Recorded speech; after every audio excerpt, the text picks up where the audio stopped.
Entonces, en la clase pasada nosotros habíamos ya evaluado el potencial eléctrico debido a, a una línea de carga ubicada entre menos L1 y L2, ¿cierto? Entonces habíamos obtenido esta expresión. Después de haber evaluado la integral, usando la transformación de la tangente en teta medios,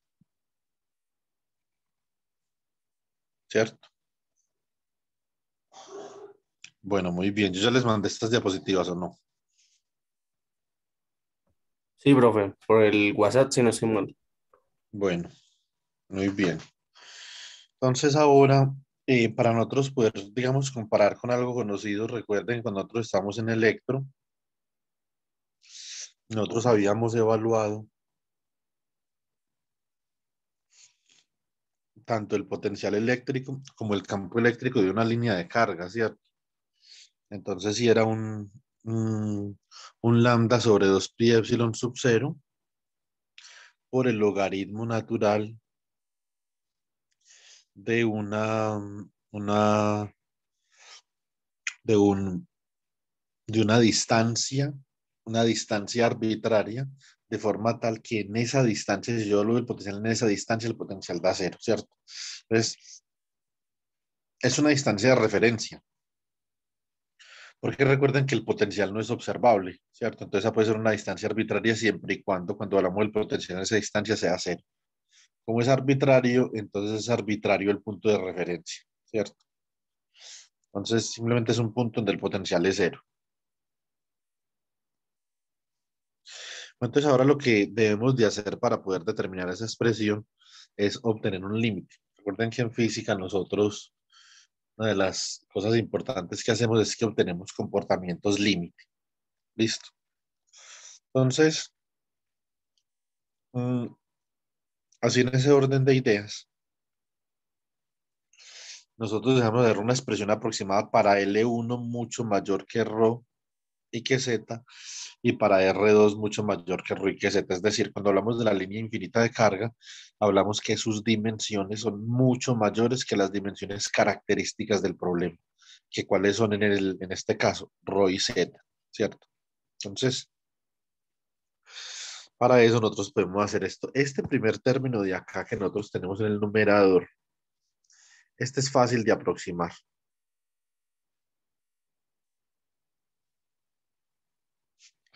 ¿cierto? Entonces lo podemos aproximar de esta forma.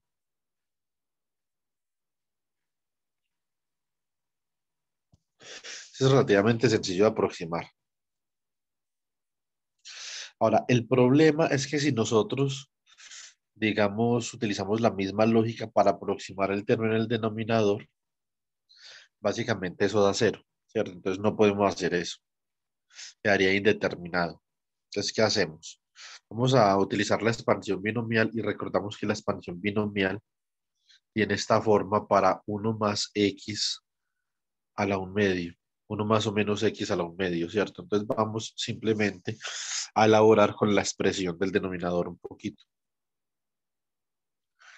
Listo. Entonces, si aplicamos el teorema binomial para aproximar el término z menos L2 más la raíz de ρ al cuadrado más z menos L2 todo al cuadrado, entonces básicamente que nosotros podemos factorizar z o podemos factorizar L2 menos z de la raíz, ¿cierto? Y nos queda entonces factor de uno más ρ al cuadrado dividido L2 menos z al cuadrado. No hay problema, como está el cuadrado, puedo sacar el signo menos de ahí. Y aquí, entonces voy a decir que esto simplemente es menos L2 menos Z, ¿cierto? Saco este de la raíz y me queda acá sin el cuadrado, L2 menos Z, y lo saco como factor común. Entonces, ¿esto cómo me queda? Me queda menos N1, menos 1, más eh, esta parte de acá. Obviamente acá ya he utilizado el teorema binomial, ¿cierto? Esto simplemente lo voy a aproximar. Esto es aproximadamente igual a uno más un medio X, que X es lo que tengo ahí, como ustedes pueden ver acá, ¿cierto? Y esta parte del denominador la aproximo como L2 al cuadrado, ¿cierto? Entonces se cancela este uno con este menos uno. Y esto básicamente queda ese L2 multiplicando a rho cuadrado sobre 2L cuadrado, queda rho cuadrado sobre 2L2. Reemplazo en el logaritmo, así me queda el potencial, ¿cierto? Utilizo las propiedades del logaritmo para escribir el potencial de esta forma, que tiene la misma forma que la que nosotros conocemos convencionalmente del curso de electromagnetismo, donde la distancia de referencia simplemente es raíz de 4L1, L2, ¿cierto? Entonces ahora vamos a determinar algunas cosas. Si nosotros calculamos la diferencia potencial entre un punto ρ y un punto ρ sub cero, usando la fórmula que nosotros conocemos, por ejemplo, de electrodinámica 1, que es que la diferencia de potencia entre estos puntos es la integral de línea entre menos ρ sub cero y ρ de E punto de L, y esto es igual a menos ρ sub cero ρ, la integral de lambda en a ρ sobre 2 pi epsilon sub cero ρ, que es el campo eléctrico de la línea infinita de carga, y el diferencial de línea en la línea infinita de carga, obviamente en dirección radial sería de ρ en a ρ, ¿cierto? Hago esta integral eh, de línea acá, entonces saco lambda sobre 2 pi epsilon sub cero, como pueden ver acá me queda la integral de ρ sobre ρ, es un logaritmo evaluado entre ρ sub cero y ρ cuando cambio el signo menos, o sea que esto es lambda sobre 2 pi epsilon sub cero por logaritmo natural de ρ sub cero sobre ρ. Si yo comparo eso con la expresión, bueno, entonces, ¿quién es ρ sub cero? Es lo que les decía, es un punto de referencia de tal forma que phi de ρ sub cero es igual a cero. Pero cuando ustedes reemplazan ρ por ρ sub cero es logaritmo natural de uno y eso es cero. Bueno, eso significa que en nuestro caso particular ρ sub cero es 4 por la raíz de L1, L2. Y ese simplemente es el punto en donde el potencial vale cero ahora. El argumento que yo tenía en la clase pasada y que, digamos, revisamos en este momento es el siguiente. Entonces, la diferencia de potencial, ¿cierto? Por ejemplo, entre A y B, que viene dada por esta expresión de acá, debe ser, como esto sí es un observable, ¿sí o no? Entonces, la diferencia de potencial debe ser independiente del punto de referencia de cada potencial. Y como nosotros podemos ver acá, aplicamos las propiedades de los logaritmos y esto queda como lambda sobre 2 pi epsilon sub cero por el logaritmo natural de rho sub cero sobre rho a dividido rho sub cero sobre rho b, se va rho sub cero con rho sub cero, esto queda lambda sobre 2 pi epsilon sub cero, no sé si se alcanza a ver en la esquina, logaritmo natural de rho sub b sobre rho sub a, ¿cierto? Muy bien, ¿alguna pregunta está ahí?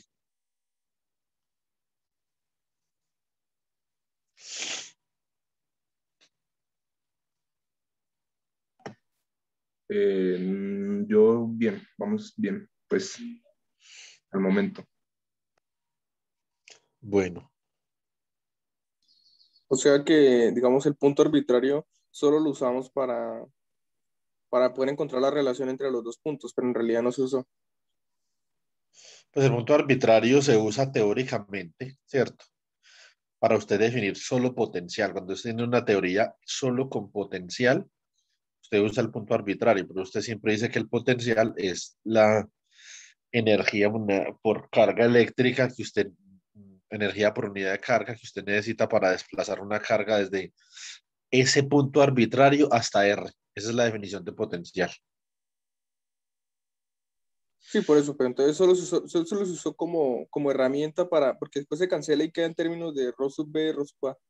Ah, sí, pues, pero en este caso, ¿cierto? En el caso de que usted vaya a calcular una diferencia de potencial, sí, una diferencia de potencial, pero mientras usted trabaje con potencial, solo con potencial, así sea ese punto arbitrario, lo necesita ahí. hasta que haya la diferencia de potencial. Vale, Juan.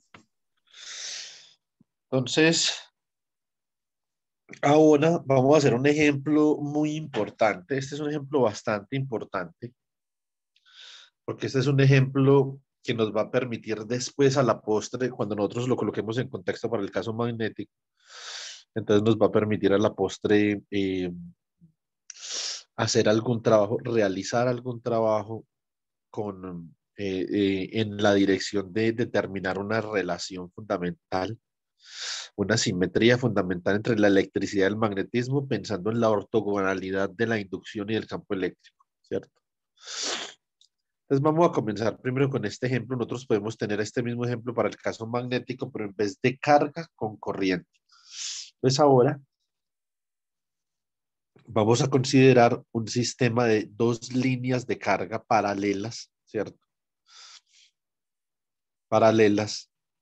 Y vamos a hallar el potencial eléctrico debido a ambas líneas de carga en un punto arbitrario sobre un plano, ¿cierto? Paralelo al plano XY, ¿sí o no? A una altura Z. Como ustedes pueden ver, tenemos dos líneas de carga. Tenemos esta línea de carga con densidad de carga positiva, o sea que acá hay una carga eléctrica positiva que se distribuye. Y acá hay una línea de carga con densidad de carga negativa.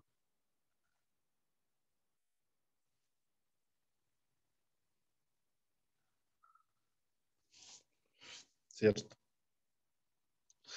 Ahora, nosotros ya sabemos, porque ya lo hemos calculado, nosotros ya sabemos que el potencial eléctrico, acá no estamos hallando diferencia de potencial, vamos a hallar la suma, el potencial total, ¿cierto? Entonces, este es el potencial debido a la línea de carga con densidad de carga positiva.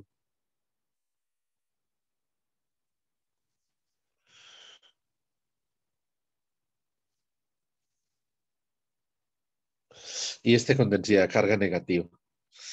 Nosotros definimos que la distancia entre las dos líneas de carga es simplemente 2A, ¿cierto?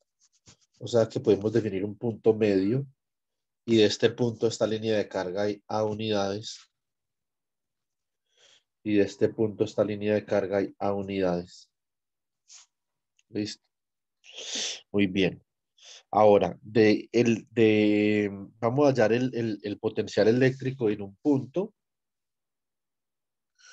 sobre un plano, ¿cierto? Paralelo al plano XY. Es decir, este plano va a cortar estas líneas de carga, ¿cierto? En un punto. Recuerde que la intersección entre una línea y un plano es un punto. En este plano acá es donde estoy hallando el potencial eléctrico, ¿cierto? Y entonces voy a definir una distancia desde el punto en el que se intersecta la línea con el plano. La línea de carga con densidad de carga positiva hasta el punto donde va a hallar el potencial, defino esa distancia como ρ sub más, como ustedes pueden ver acá, esto es ρ más. Y la distancia desde donde se intersecta, la distancia del punto donde se intersecta la línea de carga con densidad negativa hasta el punto de potencial lo voy a llamar ρ menos, está de acá. Ρ menos. Y acá obviamente entonces se forma un triangulito, ¿cierto? Con lados 2A, ρ más y ρ menos. Como ustedes pueden ver acá. ¿Sí o no? Ahí está bien especificado ese triangulito. Bueno, entonces acá digamos que la perspectiva de este problema de pronto puede ser un poquito complicada, pero no estoy seguro. ¿Está claro todo lo que hemos hecho acá? La parte geométrica.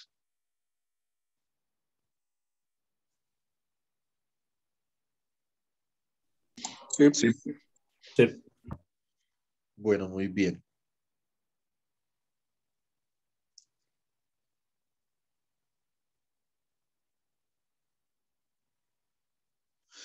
Ahora, entonces simplemente vamos a hallar el potencial ahí sumando estos dos potenciales.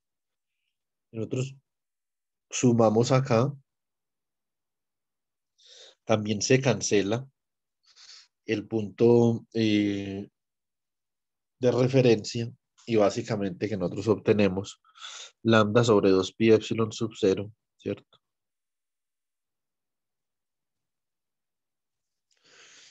Eh, por logaritmo natural de rho menos dividido rho más.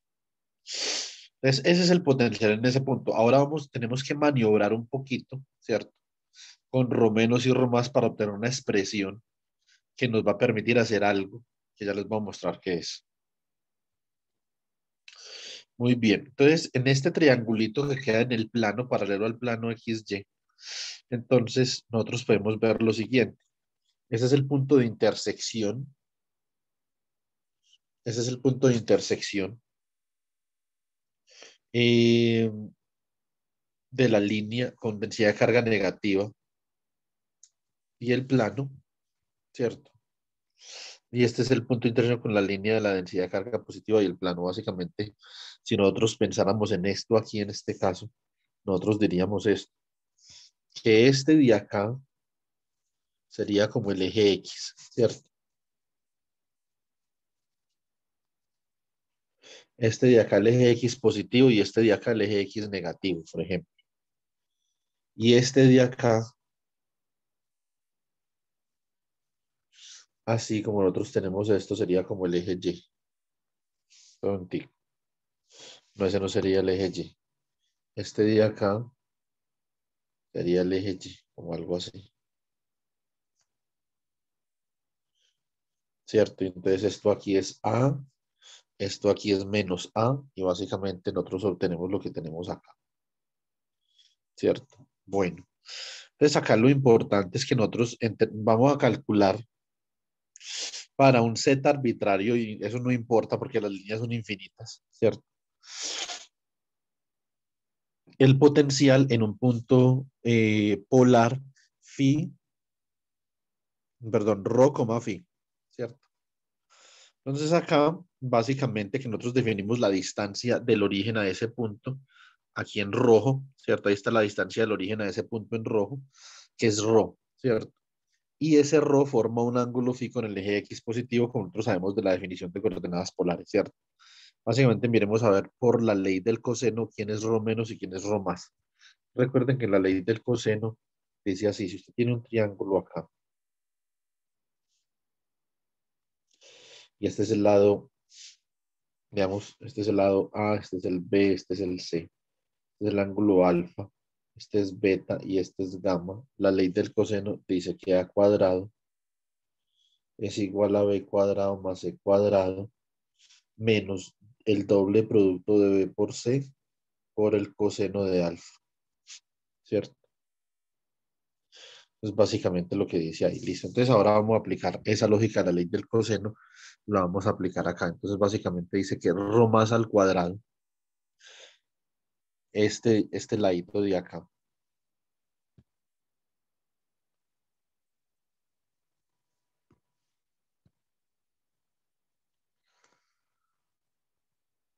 rho más al cuadrado, ¿cierto? Es igual aquí a este lado al cuadrado con todo este lado de acá. Este lado es A, ¿cierto? O sea que es A al cuadrado más al cuadrado. El micrófono, por favor, chicos. Menos 2A rho coseno de phi, ¿cierto? Muy bien. Ahora, ¿qué pasa con rho menos? Bueno, ya les voy a explicar. Entonces,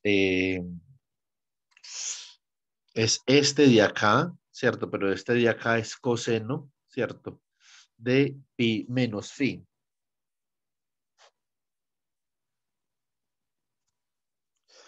¿Quién es coseno de pi menos phi? Es coseno de pi, coseno de phi, menos seno de phi.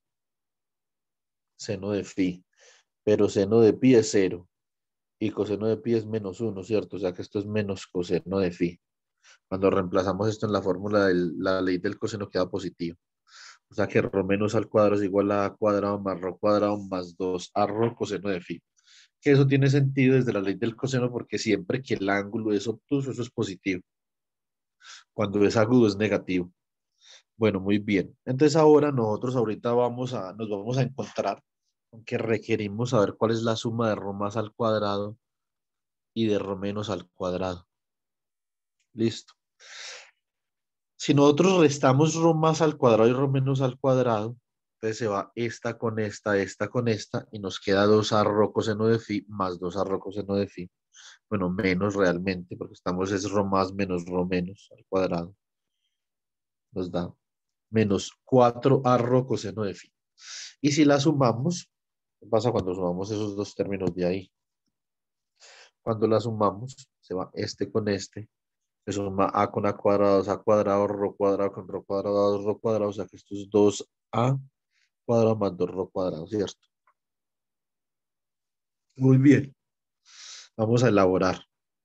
Entonces, básicamente, nosotros vamos a reemplazar acá. Entonces, el potencial, ¿cierto? Es igual a lambda sobre 2 pi epsilon sub 0 logaritmo natural de Rho menos sobre Rho más. Como nosotros tenemos es Rho menos al cuadrado y Rho más al cuadrado, los elevamos al cuadrado, ¿cierto? Y multiplicamos por un medio el coeficiente del logaritmo por las propiedades del logaritmo. Entonces, eso es porque logaritmo natural de la raíz, a ver, logaritmo natural de x es como logaritmo natural de la raíz de x al cuadrado. Entonces, logaritmo natural de x a la 1/2, ¿cierto? Al cuadrado, ¿cierto? Entonces, esto queda como 1/2 logaritmo natural de x al cuadrado. ¿Sí? Eso es básicamente lo que acabamos de hacer ahí. Bueno, muy bien. Entonces, ¿qué tenemos aquí?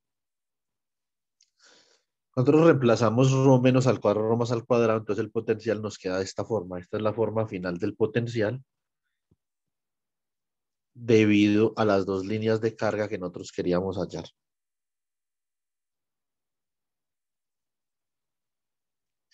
Realmente, ¿quién es este potencial? Entonces, esa es digamos, ese es el punto. Nosotros cuando estábamos en el electromagnetismo, nosotros vimos un sistema muy emblemático que es el dipolo, ¿cierto? Entonces el dipolo es un más,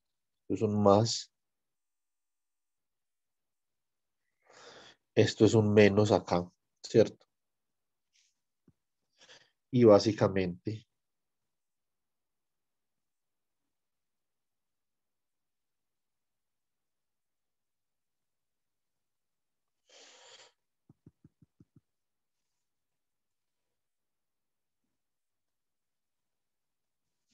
entonces aquí podríamos revisar unas líneas de campo eléctrico, ¿cierto?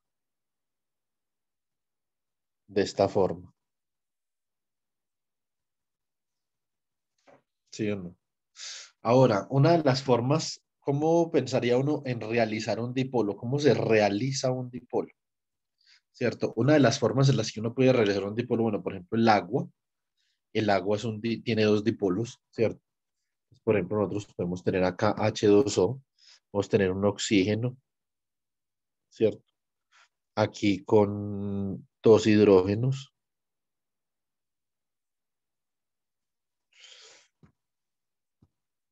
Esto aquí es un delta más.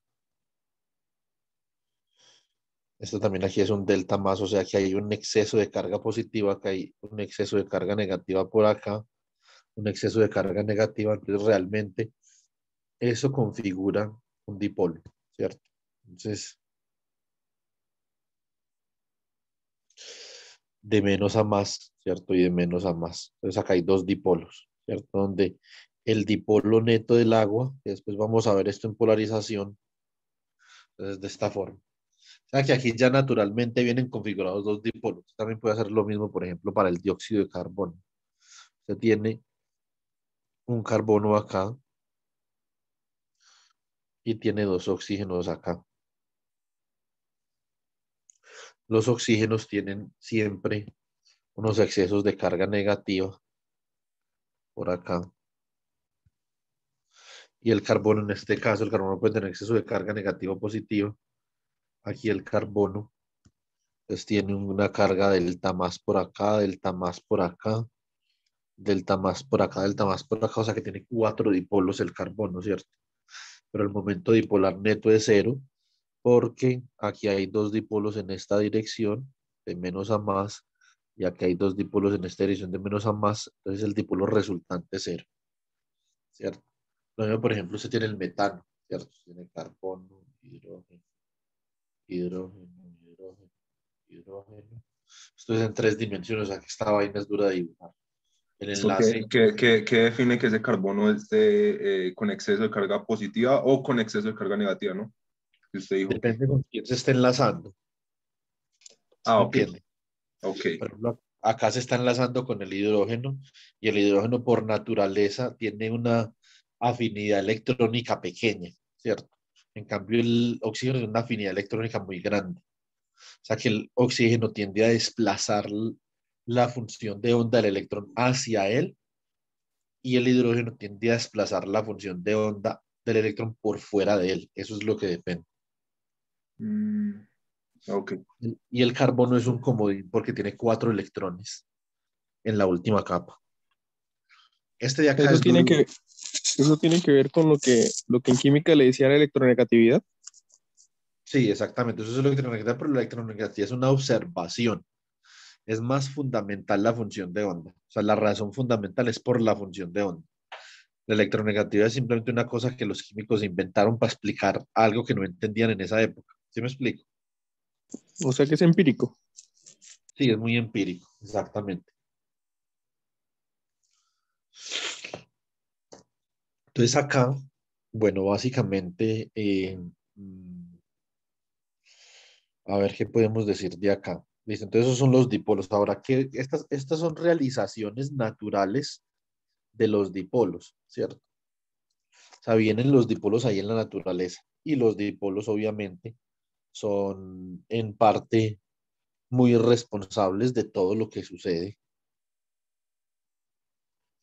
de absolutamente todo lo que sucede en las soluciones, ¿cierto? En la biología, coronavirus, por ejemplo, ¿cierto? Hay que analizar qué tan grande es el dipolo del coronavirus para saber cómo interactúa con otras cosas. O sea, la interacción dipolo-dipolo es una interacción muy importante. Yo ya mañana yo creo que les va a pasar un ejercicio para que vayan mirando sobre un dipolo, una interacción dipolo-dipolo, ¿cierto? Pero nosotros también podemos realizar el dipolo mediante estas líneas de carga de acá. ¿Por qué? Si cada una de las líneas de carga, entonces cada una de las líneas de carga, contiene una carga distribuida, ¿cierto? Y la línea de carga, la intersección entre la línea de carga y el plano, y un plano es un punto, eso significa que esta línea de carga positiva se intersecta con ese plano en un punto con carga más Q. Y esta se intersecta con el plano en este punto con carga menos Q, es decir, la intersección entre las dos líneas de carga y el plano es un dipolo. Por lo tanto, nosotros conociendo el campo eléctrico en ese plano, podemos graficar las líneas de campo de un dipolo, ¿cierto? Ya no solamente uno en electro le dice, no, vea, estas son las líneas de campo y si quiere busque un programa acá para grafique ese chisme, ¿cierto? Acá en electrodinámica nosotros podemos, y de hecho lo haremos, podemos graficar exactamente las líneas de campo, ¿cierto? Del dipolo. Yo creo que esto también lo mismo en electrodinámica 1, Andrés, ¿cierto?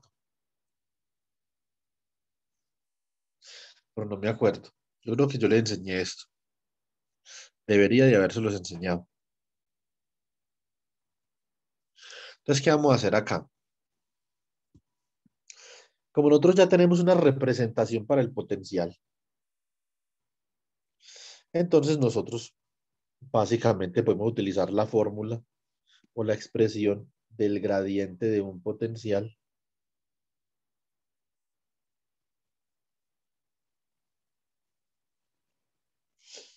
¿cierto?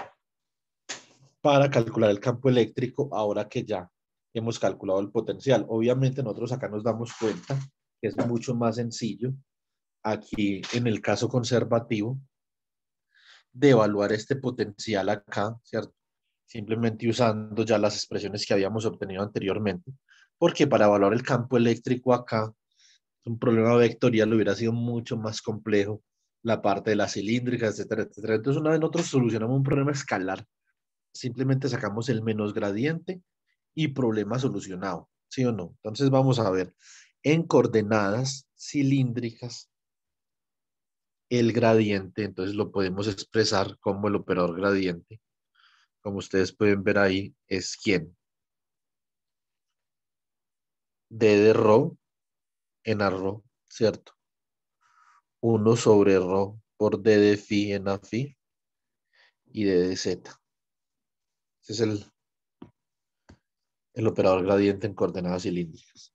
Entonces acá, por lo tanto, el campo eléctrico, ¿cómo nos queda? Nos queda menos d rho, menos d phi de rho en a rho, 1/rho por la derivada de rho con respecto a phi, por la derivada de phi. Ojo acá, una cosa. El phi minúscula es la coordenada cilíndrica. Phi mayúscula es el potencial eléctrico. Listo. 1/rho de phi de rho con respecto a phi y de phi de rho con respecto a z es cero porque el potencial, como ustedes pueden ver, no depende de z porque está en un plano paralelo al plano XY. Entonces ahora básicamente que acá esto lo que nos dice es que nos va a quedar un campo eléctrico de la forma rho en a rho más phi en a phi. Entonces vamos a calcular primero derivada parcial del potencial con respecto a rho. Entonces esto es lambda sobre 4 pi epsilon sub 0 por la derivada. Utilizamos las propiedades de los logaritmos y escribimos este logaritmo como una resta de logaritmos. Recuerden que la derivada con respecto a x del logaritmo natural de f de x es igual a f' de x sobre f de x, o sea, la derivada sobre el argumento. ¿Listo?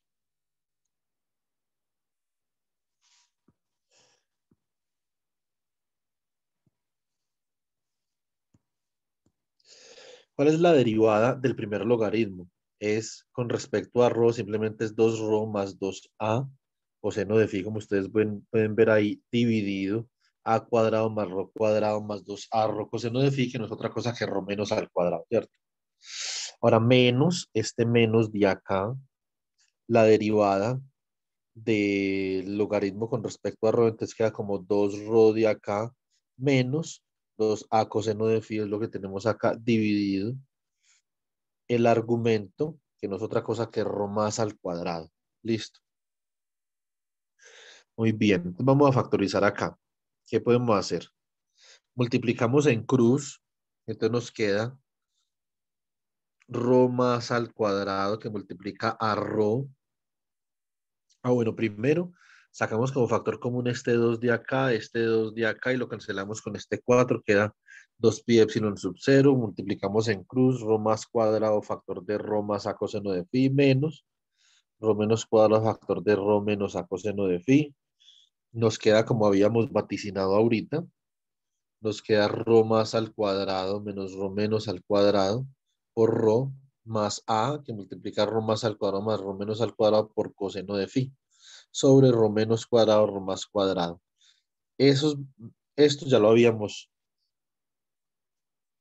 evaluado acá, ¿cierto? Bueno, y entonces por lo tanto, ¿cómo nos queda esto? Esto nos va a quedar como eh, la derivada, entonces nos queda como lambda sobre 2 pi epsilon sub 0, rho más cuadrado por menos rho menos cuadrado por rho, más a factor de rho más cuadrado más rho menos cuadrado por coseno de phi sobre rho menos cuadrado, rho más cuadrado, reemplazamos lo que habíamos hallado. Entonces rho más cuadrado menos rho menos cuadrado nos queda menos 4 a rho coseno de phi por rho. Y rho más cuadrado más rho menos cuadrado nos queda 2a cuadrado más rho cuadrado coseno de phi. Si expandimos ahí, entonces ¿cómo nos queda esto? Sacamos como factor común el a, ¿cierto? Lo colocamos afuera.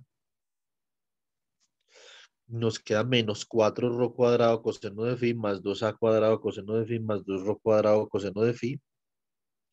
O sea que esto nos queda.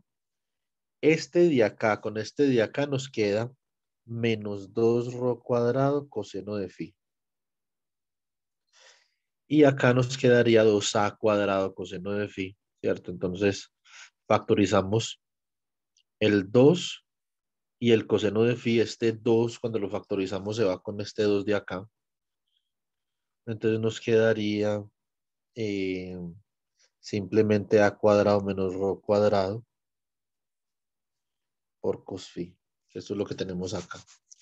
Realmente esa derivada nos da a por lambda, a cuadrado menos rho cuadrado coseno de phi sobre pi epsilon sub 0 rho menos cuadrado rho más cuadrado.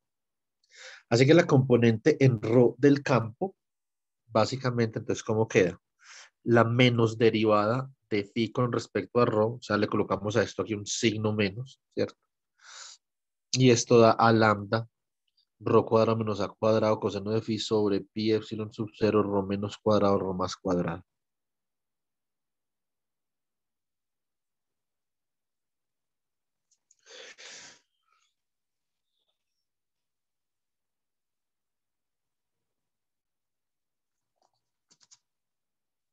Listo, muy bien. Ahora vamos a continuar evaluando la componente en phi del campo eléctrico. Esta de acá, pregunta hasta ahí. Nada, bien, por mi parte.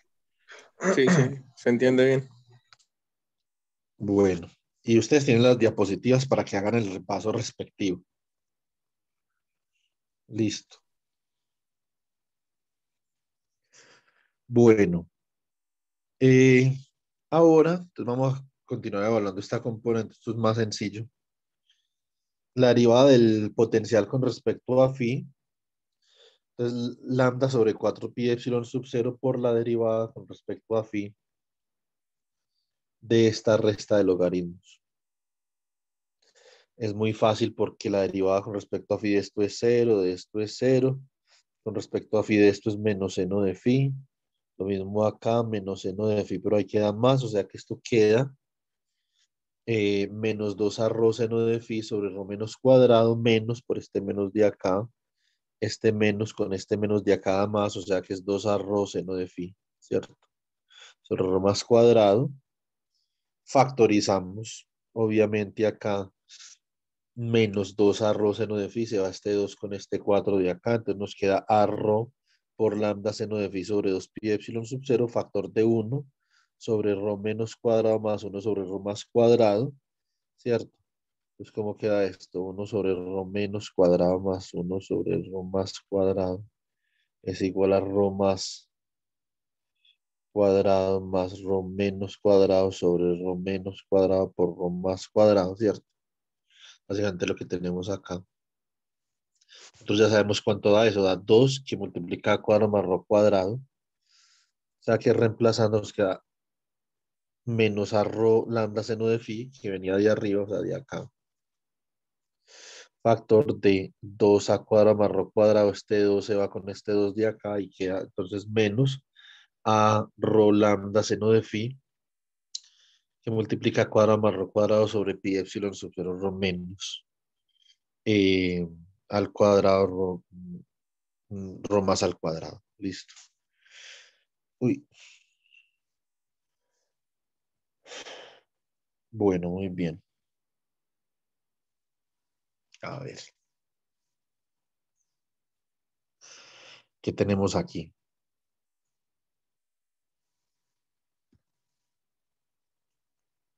Mm,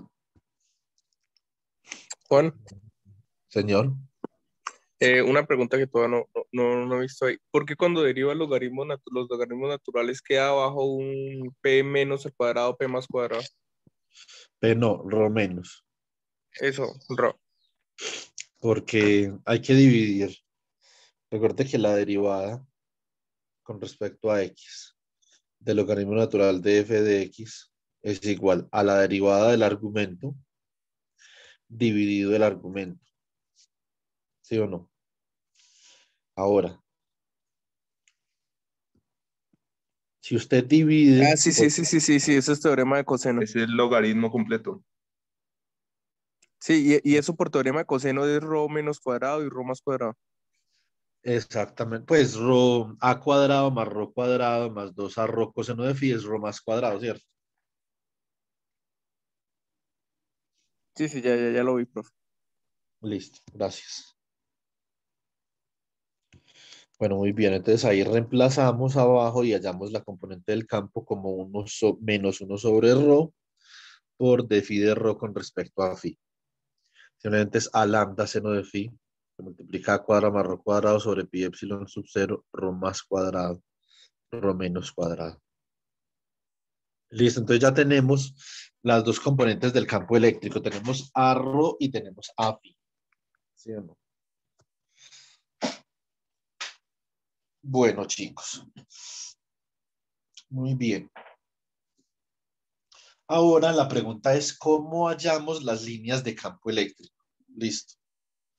Entonces, cuando nosotros tenemos ya un problema de este tipo, sea cual sea la configuración, y digamos yo quiero hallar las líneas de campo eléctrico, debemos recordar que las líneas de campo eléctrico son líneas que son tangentes a las líneas de fuerza, ¿cierto?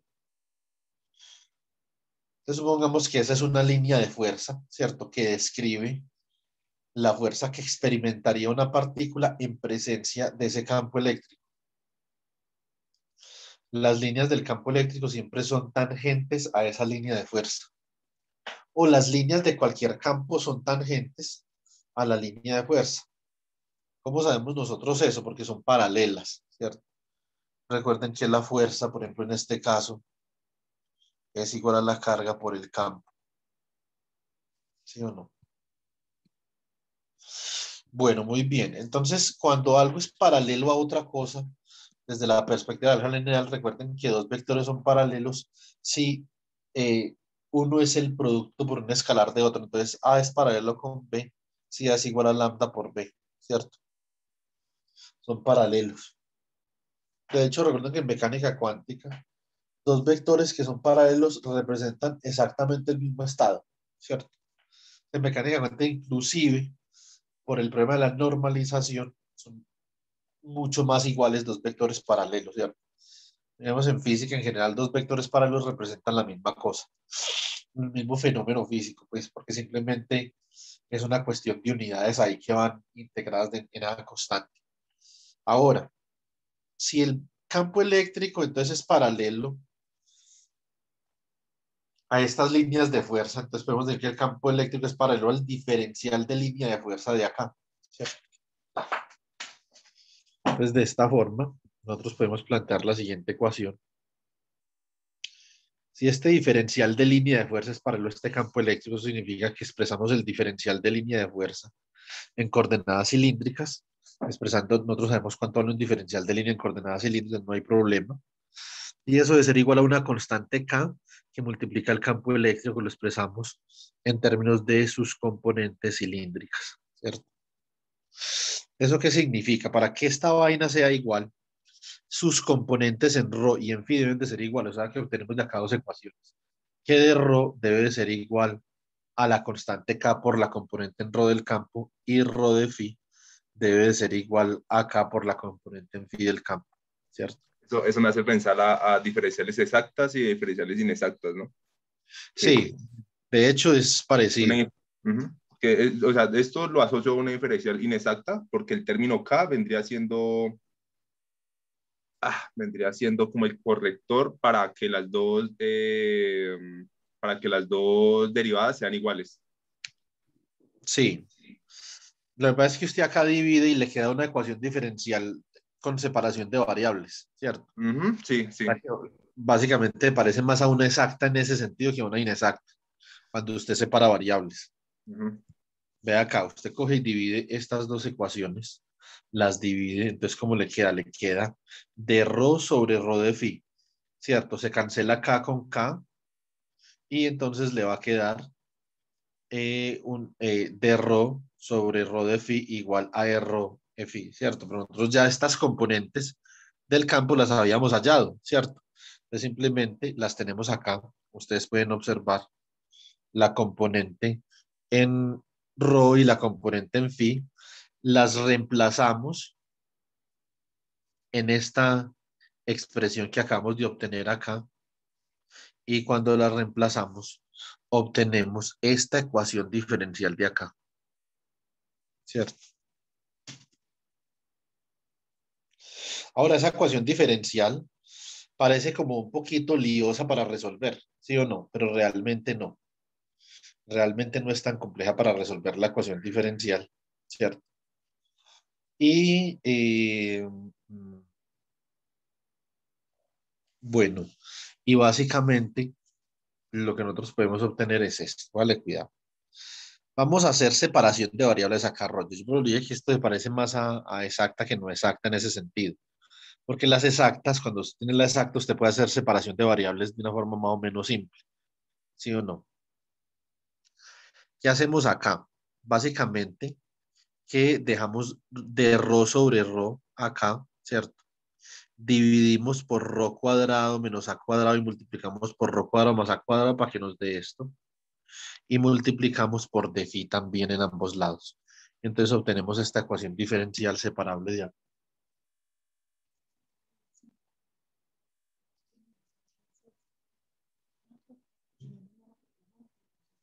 Chicos, regálenme un segundo.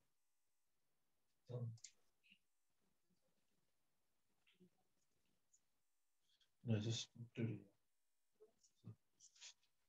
Disculpen, chicos.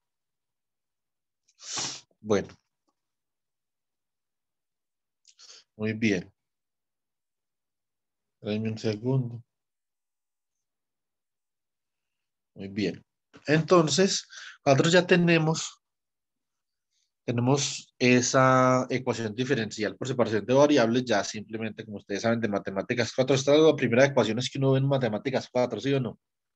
Integramos en ambos lados. Y se acabó el problema siempre y cuando usted sepa cómo dar la integral. Si usted no sabe cómo hacer la integral, paila. ¿Sabemos cómo hacer esta integral o no? ¿Ustedes qué dicen? ¿Cuál? Mejor dicho, sabemos cómo hacer las integrales para solucionar esta ecuación diferencial por separación de variables, las dos.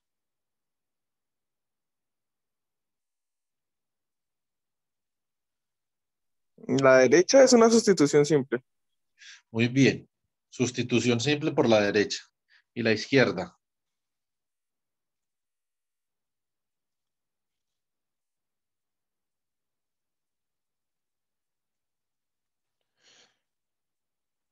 Joan Sebastián, ¿cómo hace usted la de la izquierda?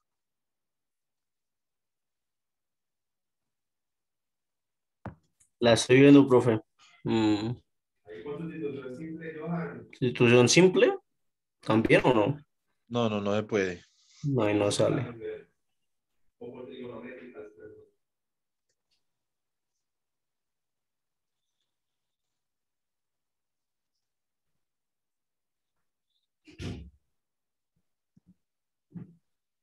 ¿Y trigonométrica, profesor? ¿Tampoco? No, primero hay que hacer una cosa antes de hacer cualquier otra cosa.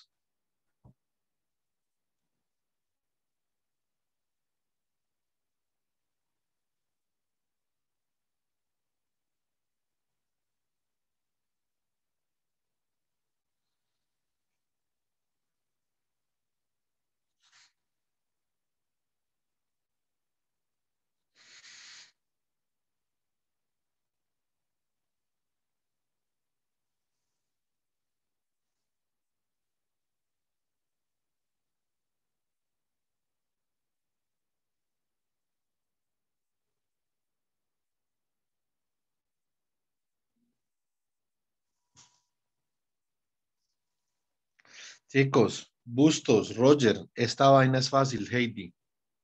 ¿Qué hacemos ahí?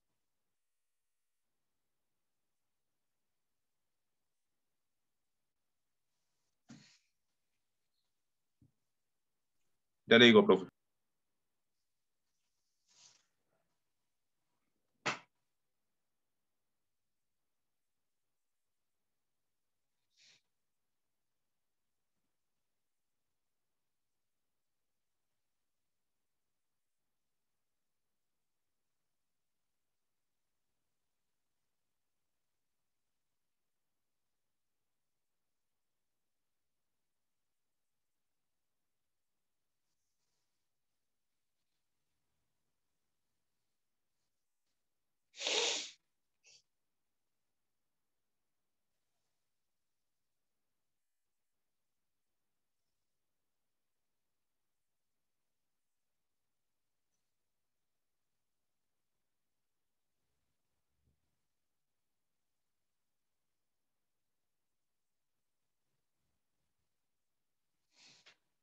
Una cosa para que ustedes respondan de una, pilas ahí con sus métodos de integración físicos. Se hace por fracciones parciales, ¿cierto?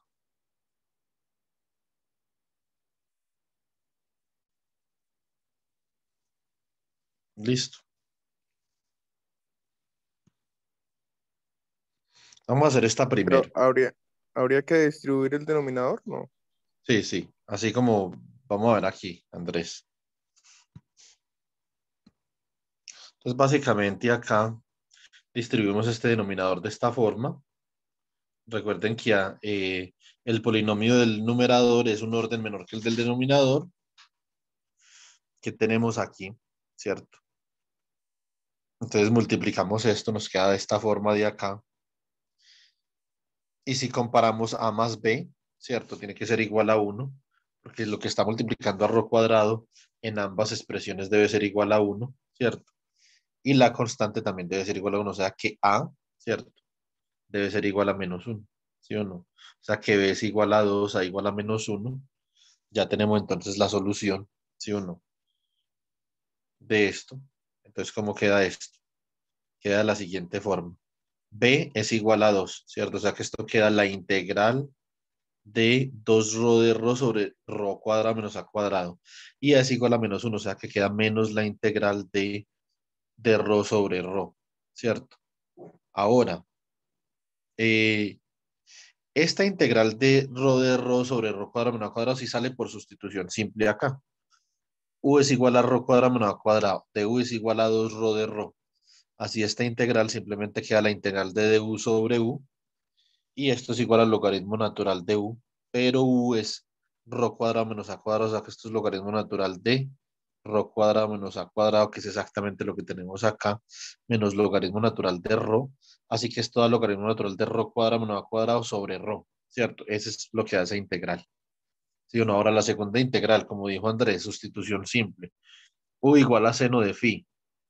Du igual a coseno de phi, ¿cierto? O sea que esto queda simplemente logaritmo natural de u, bueno, yo le puse ahí dv, y esto es logaritmo natural de seno de phi más logaritmo natural de gamma por una constante. O sea que esta constante la podemos expresar siempre en términos de otra constante por k, que es la constante original del problema, ¿cierto? Entonces, por lo tanto, ¿esto cómo queda? Cuando usted aplica acá las propiedades de los logaritmos, esto simplemente queda el logaritmo natural de a por k por seno de phi, ¿cierto? Ahora, igualando los resultados, entonces nos quedó la integral de la página anterior, nos dio el logaritmo natural de rho cuadrado menos a cuadrado sobre rho. Y esta de acá nos da el logaritmo natural de seno de phi más logaritmo natural de acá, que, bueno, pero acá los separé, ¿cierto? El logaritmo natural de a por logaritmo natural de k, logaritmo natural de seno de phi, ¿cierto? Paso el logaritmo natural de a para el otro lado, ¿cierto? Entonces me queda logaritmo natural de rho cuadrado menos a cuadrado sobre a rho igual a logaritmo natural de k por seno de phi. Le quito los logaritmos, ¿cierto? O sea que esto queda rho cuadrado menos a cuadrado sobre a rho igual a k por seno de phi, ¿cierto?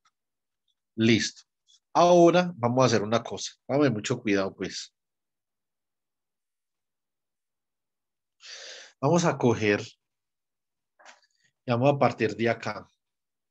A ver. Queremos hallar una relación entre x y y partiendo de esta ecuación, ¿cierto? Listo. ¿Qué sabemos nosotros? Sabemos que rho cuadrado es igual a x más y cuadrado. Y que x es igual a rho coseno de phi y que y es igual a rho seno de phi, ¿cierto? Entonces escribimos rho cuadrado menos a cuadrado igual a ak rho seno de phi. O sea que si reemplazamos cada cosa, entonces rho cuadrado queda como x cuadrado más y cuadrado menos este de acá, menos a cuadrado, ¿cierto? Igual a quién? A AK rho seno de phi es y, ¿cierto? O sea que queda AK por y, ¿sí o no? Y de acá, entonces yo paso y para el lado, AKY para el lado izquierdo y a cuadrado para el derecho, y me queda esto así. Esto pareciera que era como una circunferencia, ¿cierto?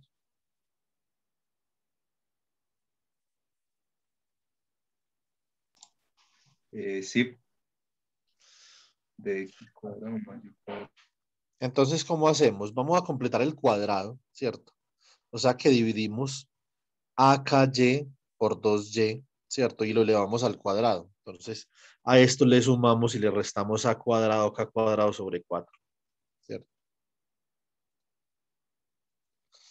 Básicamente, esta primer parte de acá es un cuadrado perfecto, que es Y menos un medio de K por A al cuadrado. Y esta otra parte de acá la pasamos a sumar al lado derecho. Entonces, esto queda igual a A cuadrado más A cuadrado, K cuadrado sobre 4. Y así obtenemos esta circunferencia.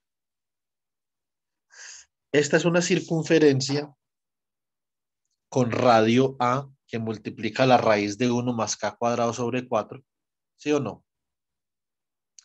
Y centro en 0,1 medio de K por A. ¿Estamos de acuerdo o no?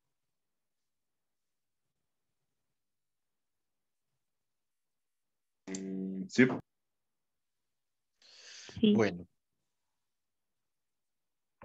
Profe, tengo una pregunta. hágale. Usted primero, yo también tengo una pregunta. Profe, ¿por qué realizó el cambio a coordenadas polares? Pues, me imagino que obviamente para manejarlo mucho mejor, De polares a pero ¿por cartesianos. qué? Sí, sí, sí. Acá en este caso, pues obviamente nosotros de acá, en polares, nosotros podemos ver que esto es una circunferencia. ¿Usted se acuerda la ecuación de una circunferencia en polares? ¿Sí o no? Pero queda un poquito más Señor. complicado obtener el radio. ¿Sí me entiende? Obtener el radio y el centro. Así como está, no es tan fácil obtener el radio y el centro. Y nosotros queremos obtener el radio y el centro. Básicamente lo que nosotros estamos haciendo acá es que estamos hallando una gráfica en el espacio fase Joan Sebastián para el campo eléctrico.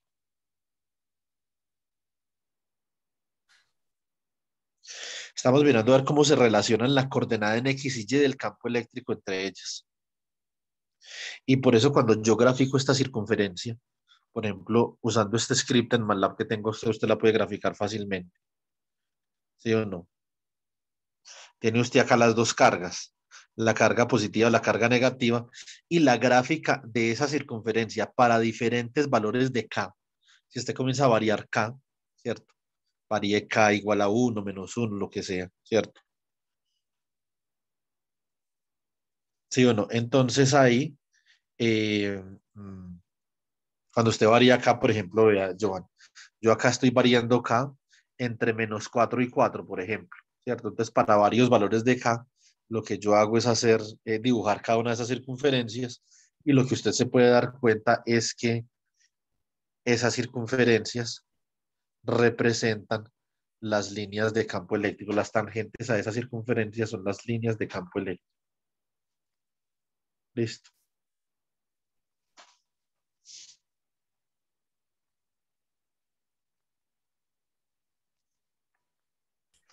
Esto uno en electromagnetismo se lo grafican así sin más ni más acá. ¿dónde Podemos vio eso su merced, Juan? ¿Eso está en el libro guía? Porque yo nunca había visto que se podían graficar las líneas de campo. Sí, hay veces, de hecho hay profesores de electromagnetismo que son tan salvajes que hacen esto en electromagnetismo. Pero no Pero, en nuestra universidad, ¿cómo? no en esta, no en esta universidad. No, el profesor mío nos puso a graficar esto en un quiz. Cuando yo vi Física 2, pero me parece que eso es demasiado para un curso de electromagnetismo, inclusive en la UTP o en la del Valle, donde sea. Esto ya requiere, digamos, mucha elaboración, ¿cierto? Me parece que el curso, yo estaba en el curso con los matemáticos, entonces ellos ven esta materia no en tercero, sino en cuarto semestre, y ya habían visto un poco de matemáticas, ya estaban viendo cálculo multivariable 2.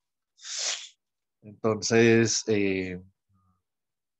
digamos que uno tiene las herramientas para hacer esto. Ahora, este es un problema en libros de electrodinámica, Roger, que de hecho todavía no les he enviado los libros guía, ¿cierto? No, profe, No, aún no. no están ni en el Teams ni pues en WhatsApp. Bueno, entonces ahorita los envío para la una. Eh, Me llegó un libro nuevo de electrodinámica. Me llegó ¿Lo la va a semana rifar? pasada. ¿Cómo? ¿Lo va a rifar? No, las bolas. No, no. Ah, no. Ese libro valió caro. Pero de ahí voy a ver si saco algunos ejercicios interesantes de simetría. Es el libro de Andrew Samwill. Ahora, para este caso particular, Roger, este problema, así como yo lo desarrollé, porque esto se puede hacer de varias formas, ¿sí o no? Pero así como yo lo desarrollé, este problema está en el libro de Roald Bagnes de campo electromagnético. Eso se lo envío ahorita. Listo. Entonces, junto con el libro más importante, que es el libro de teoría electromagnética clásica de Jan-Bach Derlin, ¿cierto? Entonces ahí, pero en el libro de Roald Bagnes usted puede mirar cómo se grafica todo esto. Pues no se mira como de gráfica, sino obviamente ahí está, digamos, parte del procedimiento que yo hice acá. No está todo, pero pues está parte del procedimiento y usted puede ahí seguir, digamos, las clases también. Entonces esto, libro de Roald Van Ness, ¿cierto? Electromagnetic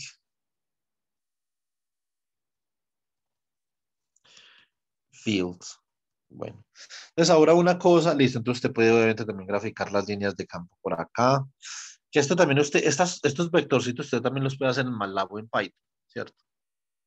Simplemente hace un muestreo de los puntos sobre cada, digamos, circunferencia y le dice que entonces, por ejemplo, escoja 15 puntos, divida la circunferencia en 15 partes iguales y que grafique estos vectorcitos. Y entonces ya uno, digamos que no le toca esto hacer esto a mano para que así como las líneas de campo, ¿cierto? Sino que eso usted lo puede automatizar en el computador. Entonces, para que le queden más o menos así las líneas de campo del dipolo, ¿cierto? Y así obviamente usted puede hacer para varios sistemas, o sea, no solamente para el dipolo, usted puede hacer también, por ejemplo, un cuadrupolo, ¿sí o no? Entonces, que es otro sistema que nosotros, por ejemplo, vimos en la uno al final de la uno cuando vimos la expansión la expansión multipolar, que yo la voy a repasar acá en clase también. Entonces, vimos, digamos, que toda esta cuestión también, ¿cierto? Esto también lo puede hacer usted, estas líneas de campo y graficar esto, usted puede hallar la relación entre campo eléctrico para un cuadrupolo, entre la componente ρ y phi para el cuadrupolo y solucionan la misma cuestión diferencial, lo que es un poquito más difícil, pero es analítica, ¿cierto? La solución le queda analítica. Entonces, estos sistemas son sistemas analíticos.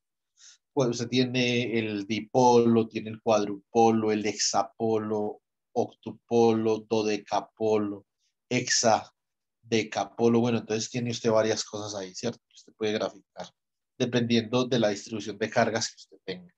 Ahora, una cosa que también, digamos, uno quiere analizar aquí con respecto a estos sistemas son lo que llamamos las superficies equipotenciales, ¿cierto? Las superficies equipotenciales son puntos, son superficies donde el potencial es una constante, ¿cierto?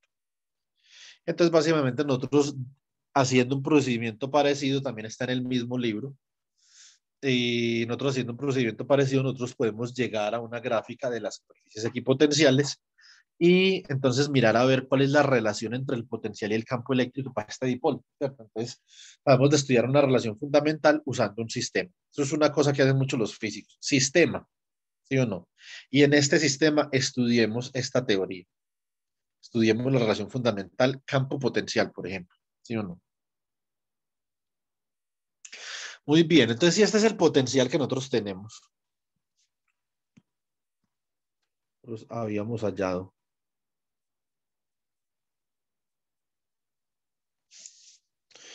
Originalmente, ¿sí o no? Bueno, básicamente nosotros podemos elevar, sacar la exponencial en ambos lados, ¿cierto? Una vez nosotros hayamos como despejado el logaritmo de ρ menos al cuadrado sobre ρ más al cuadrado, y entonces nos va a quedar esta relación de acá, donde el argumento de la exponencial depende del potencial, y ese argumento entonces lo vamos a llamar eta medios de forma tal que eta está definido mediante esta expresión y que depende del potencial.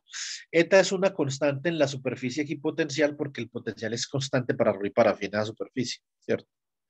Ahora, vamos a mirar una cosa. En coordenadas cartesianas, entonces nosotros ya sabíamos. ¿Qué sabíamos nosotros? Que ρ menos y ρ más al cuadrado se podían expresar de esta forma. ¿Sí o no? ¿Cómo sabemos eso? De acá, ¿cierto? Pues vamos a hacer lo siguiente. Nosotros tenemos este mismo dibujito que teníamos ahorita. Entonces podemos decir, vea, ρ menos al cuadrado acá, ¿cierto? Simplemente es quién. Esta distancia que hay, digamos, si este es el punto, ya no el punto ρ, phi, sino que lo expresamos en cartesianas, ¿cierto? Entonces este punto de acá, esta distancia de aquí hasta acá es x, ¿cierto? ¿Sí o no? Y si esta distancia de aquí hasta acá es a, por lo tanto, o sea, esta distancia de aquí hasta acá es a, por lo tanto, toda esta distancia de acá es x más a, ¿cierto? Y entonces digamos que si nosotros invocamos el teorema de Pitágoras, obviamente esta distancia de aquí hasta aquí es y, entonces de ahí ρ menos cuadrado, entonces va a ser igual a x más a cuadrado más y cuadrado. Breve, vamos a ver con ρ más, ¿cierto? Si esta distancia de aquí hasta aquí es a, y esta distancia es x, por lo tanto, esta de aquí es x menos a. Invocamos el teorema de Pitágoras, entonces queda ρ más cuadrado igual a x menos a cuadrado más y cuadrado, ¿cierto? Entonces, básicamente lo que tenemos acá. Y como ρ menos cuadrado sobre ρ más cuadrado es igual a e a la perdón, eta medios no, 2z, disculpen, 2z. Entonces nos queda esta ecuación en coordenadas cartesianas. Esa ecuación en coordenadas cartesianas es la ecuación que relaciona las coordenadas del potencial x, y con eta, que es un parámetro que depende del potencial. Entonces, relación de x, y con phi, que es un potencial constante, ¿cierto? En x, y. ¿Sí o no?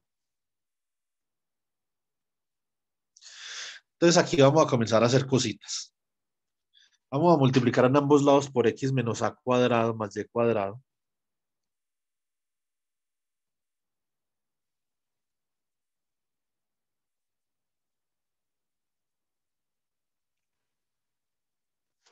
¿Cierto? Y acá, entonces, se expanden los productos notables, ¿cierto? Que x más a cuadrado y x menos a cuadrado. Es básicamente que esa expresión de arriba queda de esta forma. Acá uno tiene que tener una determinada pericia para hacer esto. Tampoco pues mucha pericia, pero pues algo de álgebra.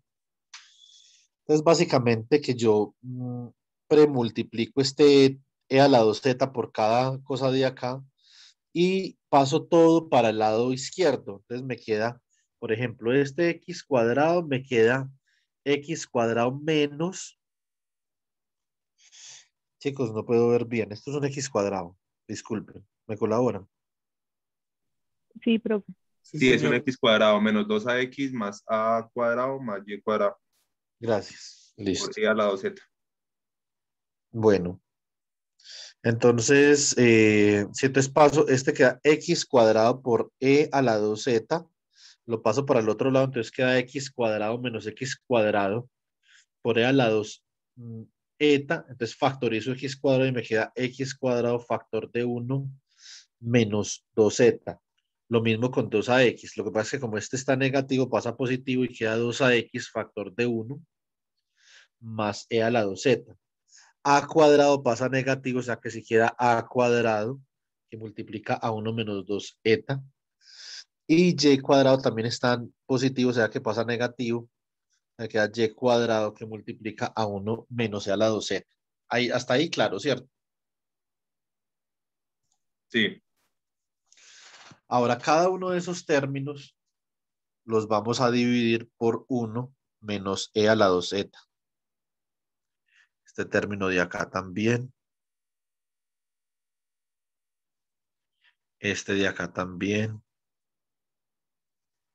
Y este de acá también 1 menos e a la 2z.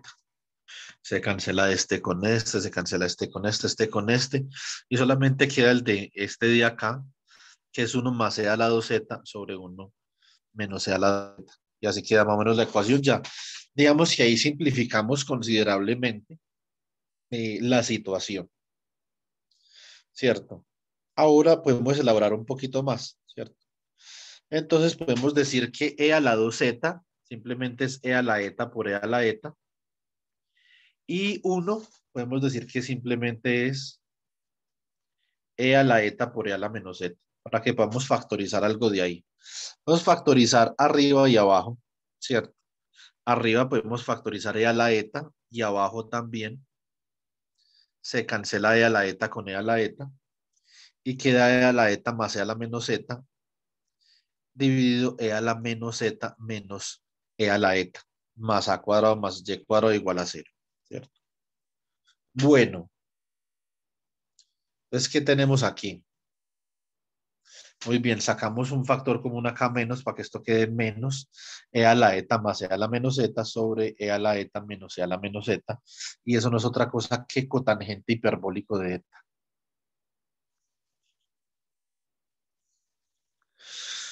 Muy bien. Entonces, ¿qué vamos a hacer acá? Vamos a completar cuadrados. Dividimos eso por 2x y lo elevamos al cuadrado. O sea que queda A cotangente hiperbólico de eta al cuadrado. Lo sumamos y lo restamos. ¿Cierto? Nosotros hacemos eso, entonces ya tenemos que, a ver, esta parte de acá, entonces es un cuadrado perfecto que es x menos a cotangente hiperbólico de eta, todo al cuadrado.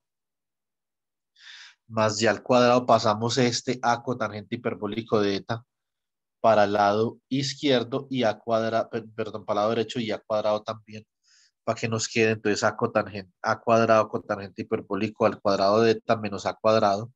Factorizamos.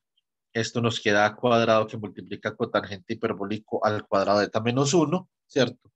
Por las identidades hiperbólicas, cotangente hiperbólico al cuadrado de eta menos 1 no es otra cosa que cosecante hiperbólico al cuadrado de eta, algo parecido a las trigonométricas, pero no exactamente igual, ¿cierto? Porque recuerde que en el caso de las trigonométricas es más 1, no menos 1. Pero cosecante hiperbólico es 1 sobre seno hiperbólico, ¿cierto? O sea que realmente esta parte queda de esta forma. Así nosotros obtenemos una circunferencia con centro en ¿dónde? Centro en A cotangente hiperbólico de eta, 0, ¿cierto? Y radio, ¿cuál es el radio? A sobre seno hiperbólico de eta. Entonces, esa es la ecuación que describe las superficies equipotenciales para diferente valor de eta.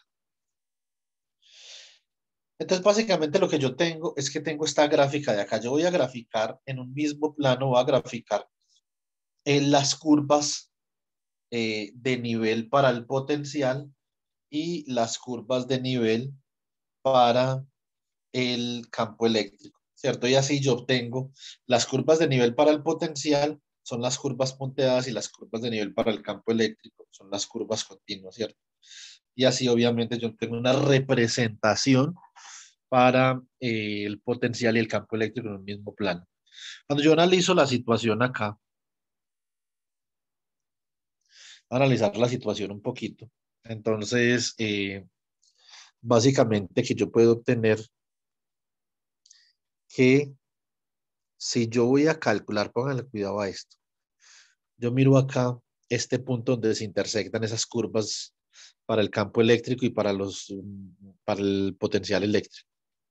Si usted saca la tangente a la curva para el potencial y saca la tangente para la curva para el campo eléctrico, deben de dar ortogonales porque están relacionados mediante un gradiente, que es lo que nosotros podemos ver acá, ¿cierto? Son circunferencias ortogonales.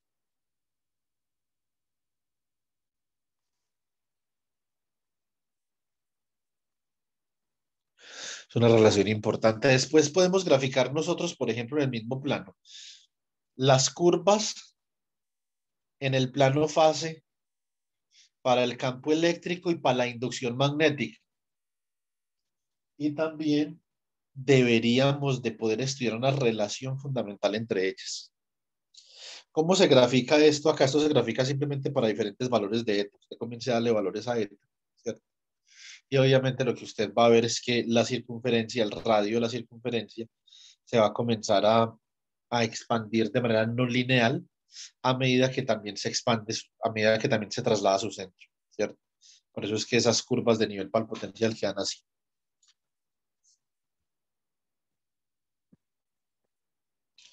Bueno, muy bien. ¿Alguna pregunta?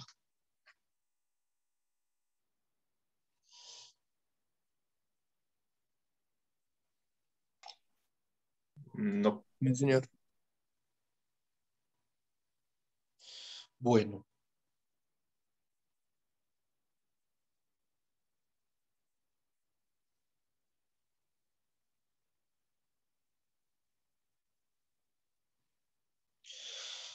Listo, muy bien.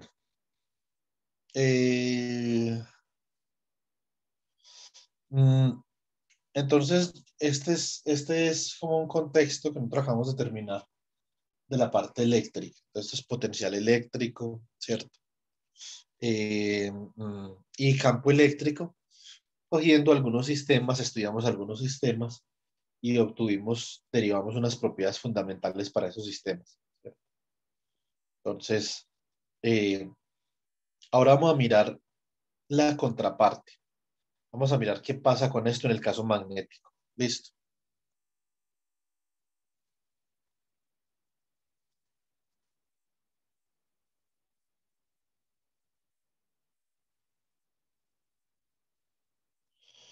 Potencial vectorial magnetostático. Listo. Entonces, el potencial vectorial magnetostático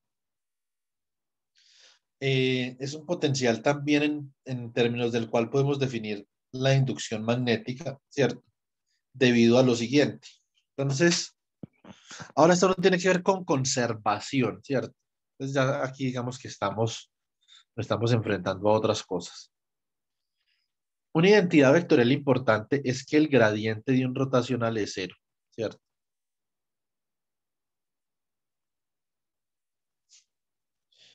Entonces, básicamente B debe de existir un potencial arbitrario A de No es forma... la divergencia de un rotacional, ¿no? Sí, la divergencia de un rotacional, exactamente. Sí, yo lo dije mal, disculpe, Roger. Muchas gracias. Es la divergencia de un rotacional, no el gradiente, porque el gradiente se saca es un campo escalar, ¿cierto? Entonces, eh, mm, es el rotacional de un gradiente que es cero, ¿cierto? Rotacional como en el caso eléctrico. Bueno, entonces, como la divergencia de este es cero, la divergencia del campo vectorial B es cero, todo campo cuya divergencia sea cero ha de poderse expresar como el rotacional de otra cosa.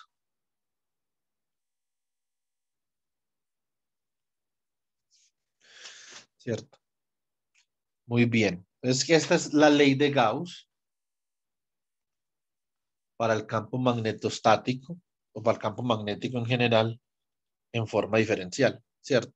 Entonces, y de acá obviamente nosotros sabemos que B se puede expresar como el rotacional de A, porque su divergencia es cero, ¿cierto? O sea, B es el rotacional de algo, así como E es el gradiente de algo. Ahora, vamos a hacer una cosa. Si nosotros recordamos la ley de Biot-Savart, recuerden que la ley de Biot-Savart es una ley empírica que solo es válida para el caso estático. Para el caso dinámico, hay una generalización para la ley de Biot-Savart, que son las ecuaciones de Jeffimenko. Recuerden, ecuaciones, esto lo vamos a ver al final.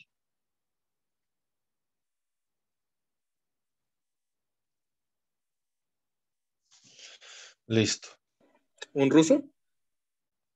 No, tiene que ser ucraniano. Ese no es apellido ruso, es apellido ucraniano. Jeffimenko, Radchenko, todo lo que termina en enko, eso es ucraniano.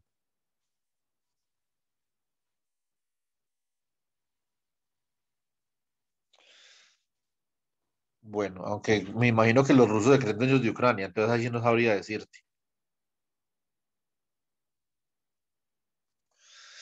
Bueno, entonces, ahora,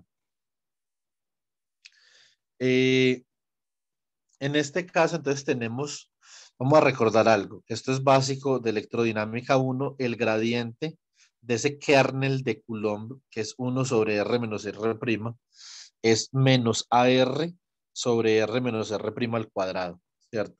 Entonces, básicamente, nosotros podemos decir que en la ley de Biot-Savart, este término DL' cruz AR que nosotros tenemos acá, ¿cierto?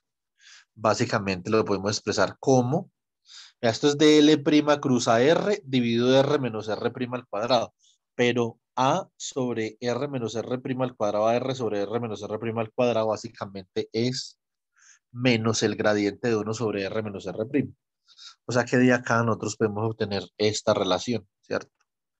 Expresando AR sobre R menos R' al cuadrado como menos gradiente de 1 sobre R menos R'. ¿Está claro o no?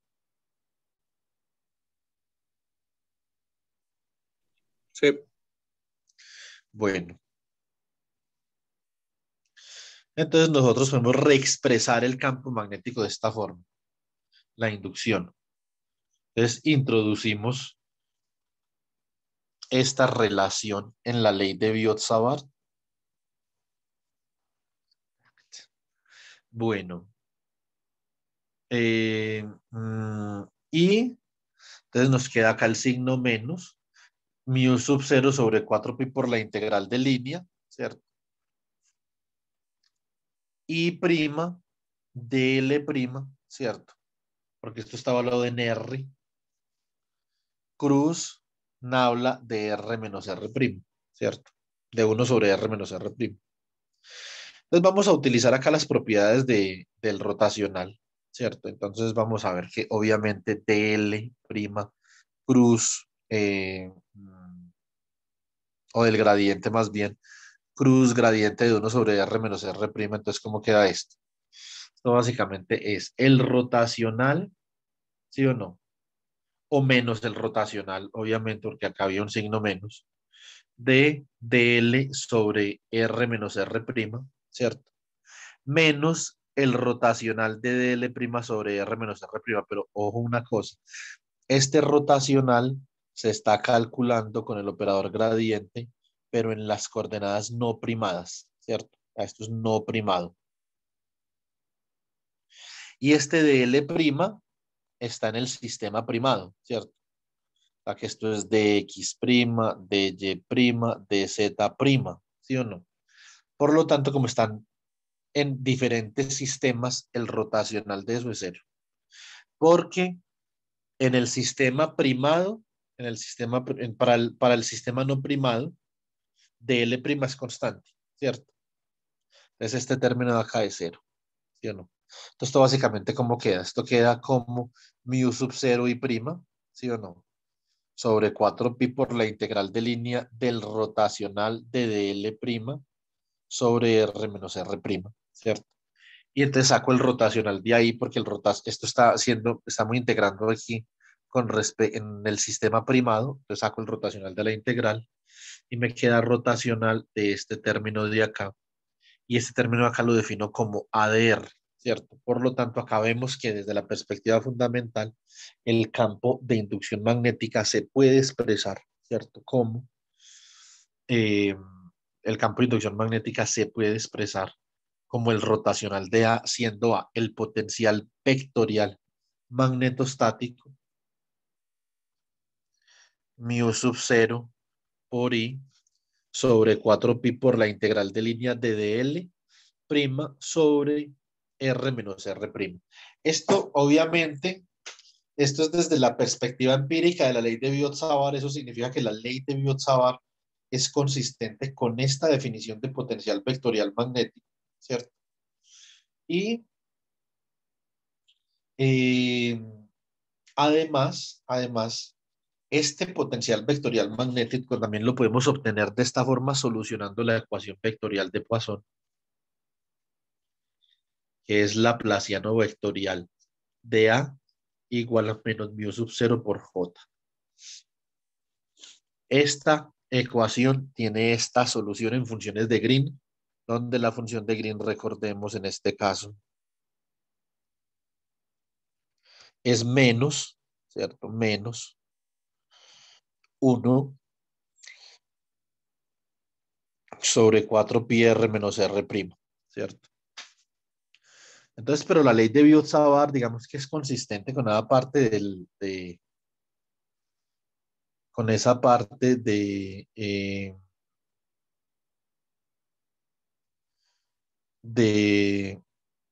la función de Green, ¿cierto? De la teoría de funciones de Green para solucionar la ecuación vectorial de Poisson, ¿sí o no? Entonces acá podemos ver nosotros, digamos que hay cierta consistencia con esa formulación de el rotacional del potencial vectorial magnetostático, ¿cierto? Bueno, ahora vamos a ver lo que es la calibración del potencial, que eso lo habíamos visto cuando vimos el teorema de Helmholtz, ¿cierto? Por eso creo que es importante que acá hagamos, digamos, esta claridad. Un segundo. No, es que se me va, pero yo pienso una cosa. A ver, no, dejemos en esta diapositiva. Vamos a hacer esta diapositiva y listo. Bueno, la calibración del potencial vectorial implica evaluar, ¿cierto? Como vamos a ver ya en el caso dinámico, esto es mucho más interesante porque a partir de la condición de calibración nosotros obtenemos, digamos, una condición de onda electromagnética, ¿cierto? Para un potencial que llamamos potencial de calibración y eso nos permite a nosotros argumentar que tanto el potencial phi como el potencial A son de selección arbitraria, ¿cierto? No su gradiente ni su rotacional, pero los potenciales como tales sí. Vamos a ver. La calibración del potencial vectorial implica evaluar la divergencia de A. Listo. Considerando la expresión para el potencial vectorial, entonces calculemos la divergencia de ese potencial vectorial, ¿cierto? La divergencia de esto. Como esta divergencia la estoy calculando con respecto a R y no con respecto al sistema primado, la puedo introducir dentro de la integral, ¿cierto? Entonces, ¿qué me queda? La divergencia de dl' sobre R menos R', básicamente es igual a ¿quién? A dl' producto punto, gradiente de 1 sobre R menos R', que básicamente es el gradiente primado, ¿cierto? Menos el gradiente primado de 1 sobre R menos R'. Breve ahí, ¿cierto? Esto más 1 No, sobre profe, R menos R'. ¿Cómo? discúlpeme, Juan, ¿por qué cambió el gradiente, las variables sobre las cuales está trabajando? O sea, ya está trabajando sobre las primadas. Sí, o sea, no hay ningún problema, simplemente es una identidad. Es una identidad que nosotros, de hecho, yo se las puse a ustedes a obtener en la 1. Simplemente esto es una identidad.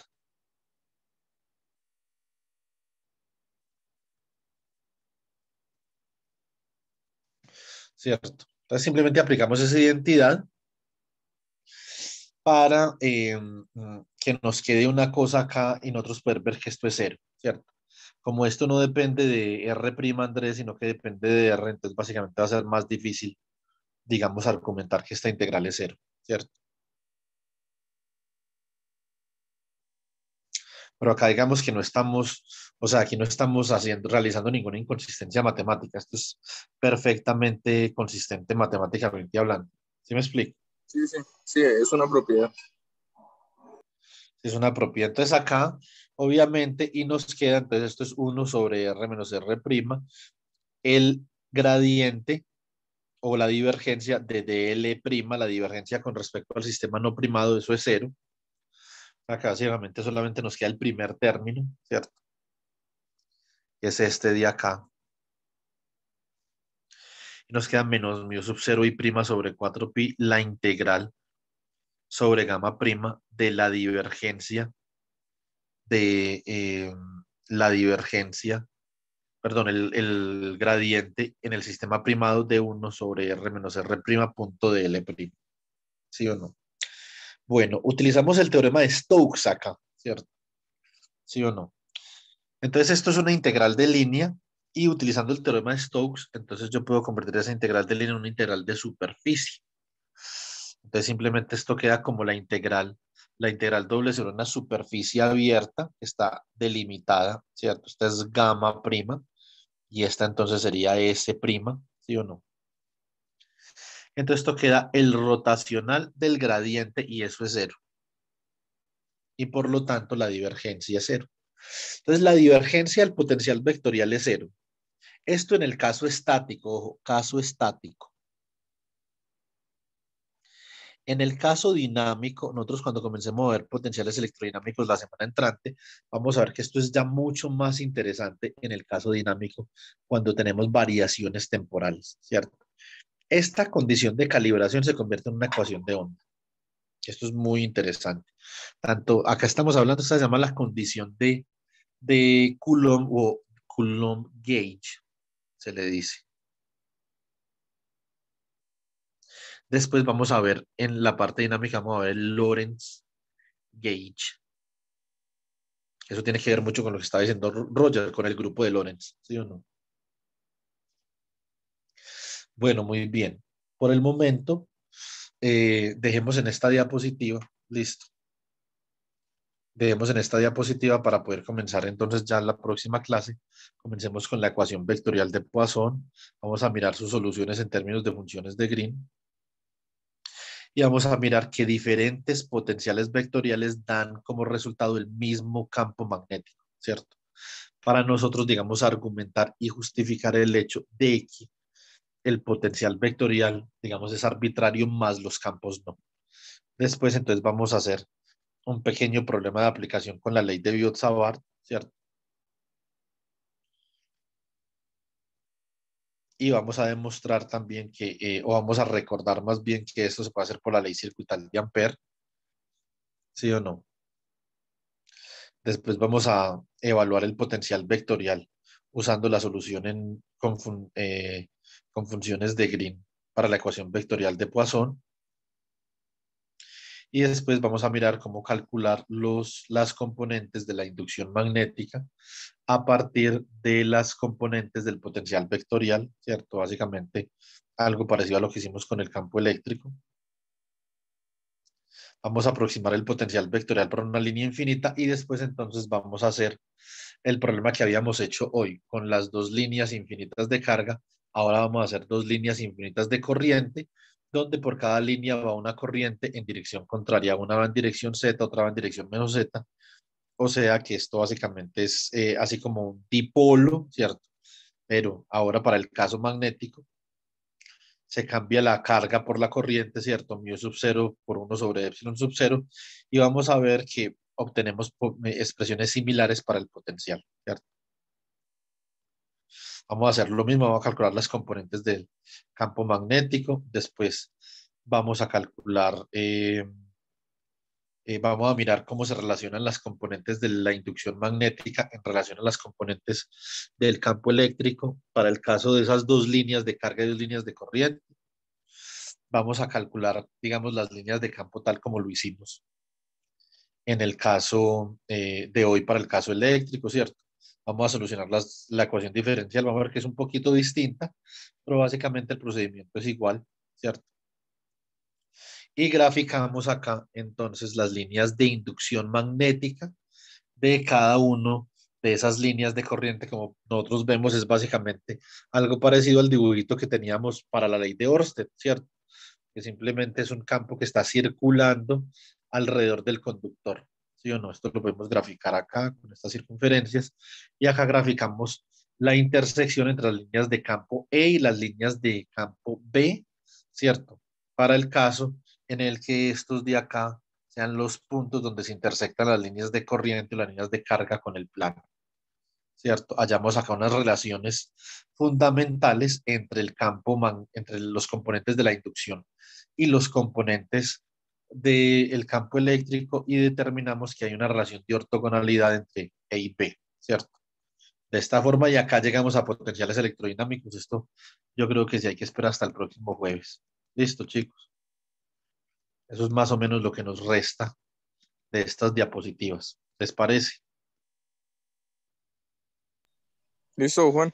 ¿Cuándo es que son asesorías con ustedes, Juan? ¿Cuándo es que tiene tiempo? No, pues, ¿Cuándo? bueno, básicamente las asesorías mías por el momento son los miércoles y los jueves de 6 a 7 de la noche.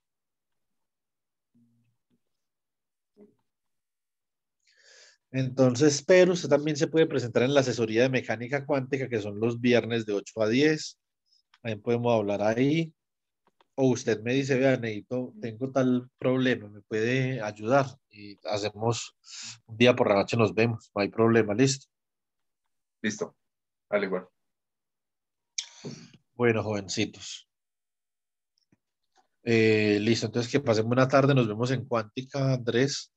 Y los otros, un buen fin de semana. Heidi, hazme un favor, no se le olvide la asistencia, si es tan amable.